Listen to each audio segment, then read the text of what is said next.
Europe 1 Soir Week-end. 19h, 21h, Guillaume Lariche. 19h32, toujours avec Sarah Salman et Jules Torres. Nous en parlions à l'instant avec notre invité. Maël en a reparlé dans ses infos.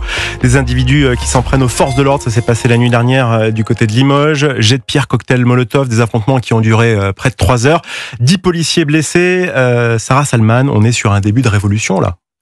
On est sur un début de révolution. En réalité, ce sont les événements qui se répètent parce qu'on ne fait rien pour que ça s'arrête. Notamment, je pense à la justice pénale des mineurs. Le code de justice pénale des mineurs de 2021 qu'on nous a avancé comme étant une révolution qui reprend en réalité l'ordonnance de 45 et du moins sa philosophie. Ça veut dire que ça se base sur la pédagogie et non pas la répression. Donc on a eu en réalité beaucoup de réformes.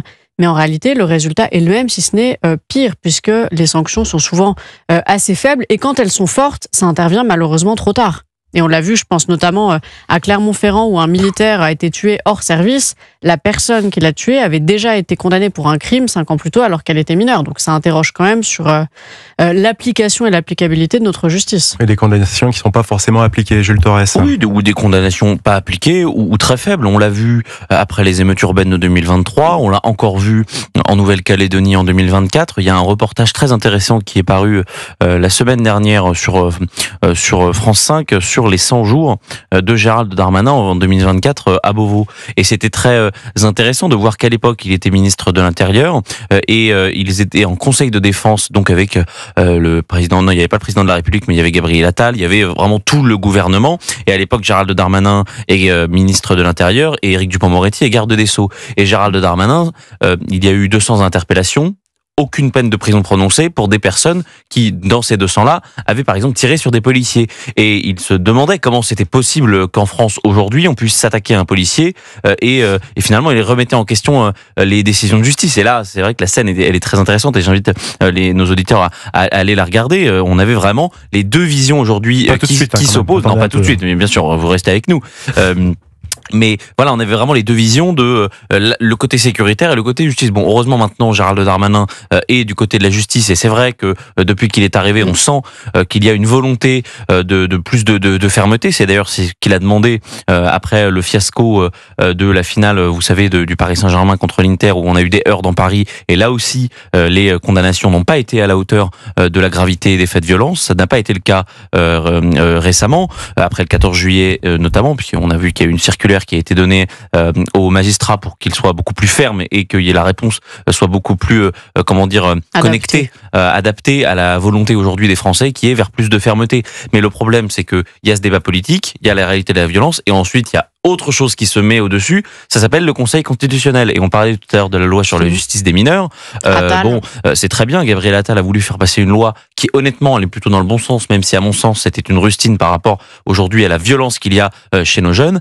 Le Conseil constitutionnel a décidé de manière unilatérale de censurer, de vider de sa substance ce texte-là. Et résultat, eh bien, il y a, on est allé chercher des lois de 1908 et de 1912 ou encore l'ordonnance de 45 pour juger aujourd'hui une loi de 2025. Sauf que la jeunesse d'aujourd'hui, la violence d'aujourd'hui, c'est pas la même que celle de 1945. Oui, et puis le Conseil constitutionnel, vous avez raison de le rappeler, dans sa décision du 19 juin 2025, a supprimé finalement l'essentiel, c'est-à-dire sur l'excuse de minorité, sur la comparution immédiate, et c'était des mesures finalement de bon sens, et c'est-à-dire qu'on se dit que si même Gabriel Attal, qui propose un texte, est censuré par le Conseil constitutionnel, je vois pas bien quelle marge de manœuvre on a en réalité. Et ça, on a quand même le sentiment que le Conseil constitutionnel a davantage réagi par idéologie que par bon sens et par justice. Vous écoutez Europe 1 sur Week-end, 19h36. Alors on le disait, les violences ont changé, c'est plus forcément les mêmes qu'il y a 20, 30 ou 40 ans.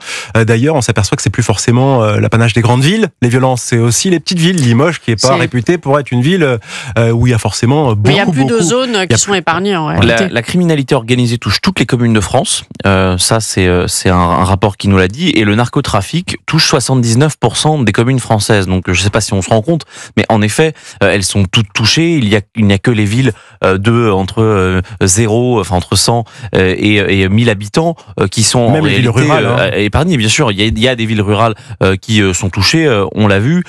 J'ai pas l'impression que la ville de Crépol, où on a eu ce drame de la mort de Thomas, soit une grande ville. Il y en a beaucoup d'exemples. Souvenez-vous de Matisse à Châteauroux, enfin de plein d'exemples dans l'actualité qu'on a. Et en effet, aujourd'hui, on est amené à commenter des actualités terribles dans des petites communes. Et ça, c'est en réalité assez nouveau, assez neuf.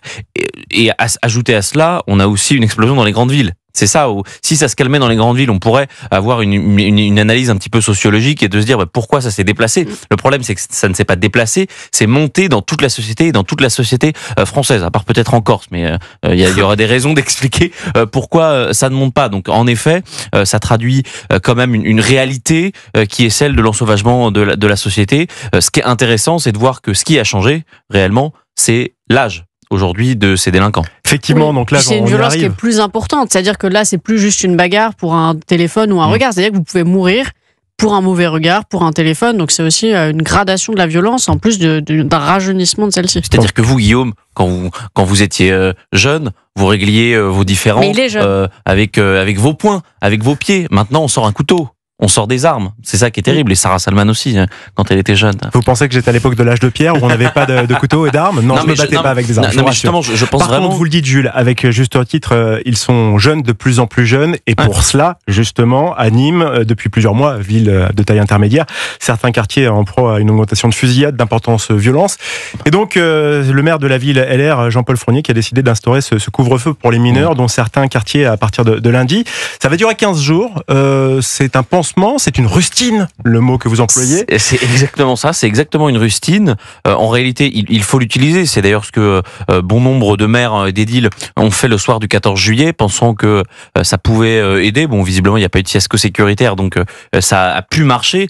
Le problème, c'est que j'ai pas l'impression que dans certaines villes que la République ne contrôle plus, le couvre-feu soit respecté, qu'il serve à quelque chose. On l'a vu pendant le Covid. Sarah on l'a disait vu tout à l'heure, il faut mobiliser absolument des forces de l'ordre pour pouvoir aller faire le contrôle et tout ça. Le mineur chez ses parents, vous lui dites quoi? Si les parents sont démissionnaires, oui, c'est aussi le problème. Non, mais je sais pas, bonjour madame, faudrait que votre enfant. Moi, je trouve que vraiment, ça sert pas à grand chose, si ce n'est permettre de dire qu'on l'a fait. Mesure gadget alors. Ouais, un peu. Non, mesure complètement gadget, mais malheureusement, ça nous montre aussi l'impuissance du politique. C'est ça, reconnaître l'échec. Ouais, le politique ne peut rien faire, encore moins les maires, puisque les maires, ils ne peuvent pas, tout contrôler dans leur ville. Ils ont des très petites prérogatives, notamment sur ces sécurités. Ils ne peuvent, en gros, ils ne peuvent qu'armer leur police municipale, mettre des caméras de vidéosurveillance et instaurer des couvre-feux. Mais quand on en est arrivé à instaurer des couvre-feux, c'est qu'on n'est plus capable de rien faire et que l'État a complètement démissionné. Ah oui, non, ça. Oui, d'ailleurs, il y a même des maires de gauche qui commencent à changer d'avis, qui étaient vraiment farouchement opposés à la vidéosurveillance, à l'armement de la police municipale et qui maintenant disent, finalement, peut-être que ce serait une bonne chose. Donc, ils sont quand même rattrapés par la réalité. Ils le font pour des raisons extrêmement électoralistes. On sait qu'en mars prochain, il y a les municipales qui arrivent et évidemment, il y a un désir de sécurité dans toute la société. Quand vous regardez tous les sondages qu'on fait, par exemple, les sondages CSA qu'on fait pour CNews, Europe 1 et le JDD, les électeurs de gauche, notamment les écologistes et les socialistes, sont massivement favorable à ce qu'on arme davantage notre police, à plus de fermeté d'ailleurs dans la justice. Ils reconnaissent aussi une sorte de laxisme dans le système judiciaire. Alors évidemment, il y a une déconnexion avec les politiques nationaux que l'on peut voir. Marine Tondelier et Jean-Luc Mélenchon sont pas forcément sur cette ligne-là et Olivier Faure non plus. En réalité, il y a ceux qui sont pas confrontés directement. Oui, mais voilà, c'est qu'il y a la réalité du terrain et il y a des électeurs. Et les électeurs de ces villes-là, on pense à Grenoble, on pense à Lyon, on pense à Bordeaux. Là, on va bientôt avoir à Bordeaux des armes létales pour les policiers municipaux. Ça fait des années que l'opposition la demande. Ça fait des années qu'il y a des collectifs de riverains et de commerçants qui le demandent parce qu'ils ont envie de se sentir en sécurité et que dans ces villes-là, l'explosion de la violence, ça a explosé depuis que les écologistes ont pris ces villes. Donc voilà, c'est électoraliste, c'est bien. Mais on doit aller encore plus loin et avoir un débat national de grande envergure. Jules Torres, une dernière question, on a une petite minute encore. Est-ce que le triptyque prévention, éducation, justice, ça marche encore? Moi, je l'entends depuis des dizaines d'années, vous faisiez référence à mon âge. Non, il n'y a pas de souci. C'était un propos à caractère humoristique. Mais il n'y a pas de souci. Donc justement, moi, ça fait des décennies que j'entends ça. Oui, il faut plus de prévention, plus d'éducation et plein de choses qui ont été faites comme ça directement dans les quartiers, mais force est de constater que décennie après décennie, ça empire. Oui, la prévention n'a absolument pas fonctionné. Aujourd'hui, on n'écoute plus personne. Les consignes qui sont données par le gouvernement ne sont plus écoutées parce que le gouvernement est lui-même impuissant. L'éducation n'a jamais été aussi mauvaise. On a des élèves qui sortent de l'école sans savoir ni lire ni écrire, donc je vous explique même pas quand on leur demande un minimum de respect d'autrui. Le respect n'a jamais été aussi faible dans notre pays. C'est d'ailleurs pour ça que la confiance interpersonnelle en France est le taux le plus bas d'Europe, contrairement aux pays dits frugaux comme le Danemark ou la Suède, qui sont autour de 60% de confiance interpersonnelle. C'est-à-dire, est-ce que vous faites confiance à votre voisin? En France, c'est à peine 20%, entre 18 et 19 selon les années. Donc il y a ça. Et la dernière question, c'était la justice. La justice est considérée par 80% des Français comme extrêmement laxiste, pas assez ferme. Donc non, en effet, ce triptyque-là n'a pas du tout fonctionné et ce sera un des sujets des prochaines années. Jules Torres, Sarah Salman, mes éditorialistes d'Europe 1 Soir Week-end pour ce samedi soir Europe 1, 19h42. Juste après le journal permanent, nous parlerons de la justice qui a suspendu cette semaine plusieurs arrêtés municipaux anti-Burkini, comme celui du maire de Mandelieu. On fera également un premier bilan sur la baignade dans la Seine et croyez-le ou non, ça plonge pas mal à Paris. À tout de suite sur Europe 1.